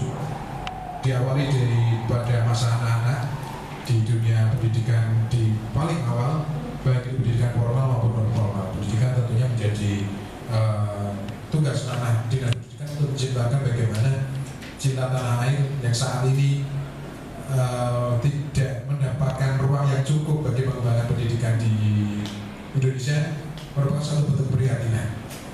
Untuk itu tentunya pendidikan di luar pendidikan formal seperti kepramukaan itu juga mungkin formal tapi juga bukan formal sebenarnya, menjadi satu bidang bagaimana kita memberikan pendidikan yang baik kepada anak-anak, termasuk pendidikan-pendidikan luar lagi yang berbasiskan pada pendidikan keagamaan.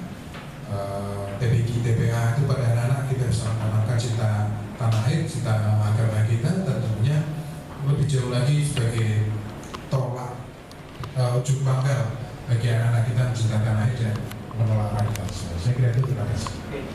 Ya, matur nuwun Pak Camat, dan dengan demikian maka berakhirlah acara diskusi publik pada kesempatan sore hari ini dalam rangka Hari Santri yang diselenggarakan oleh Majelis Wakil Cabang NU Kecamatan Gunung Pati.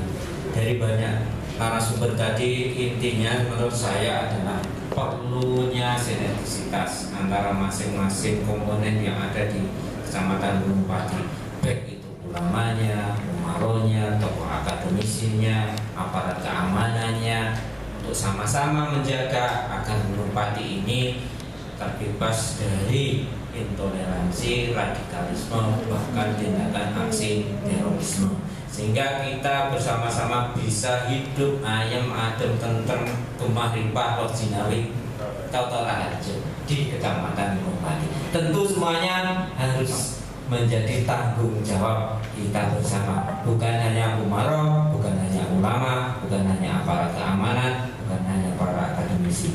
Inilah yang perlu kita tegaskan agar NKRI yang sudah diperjuangkan oleh para pejuang, termasuk para santri, para kiai, tetap bisa kita pertahankan semakin berjaya di kemudian hari. Ya.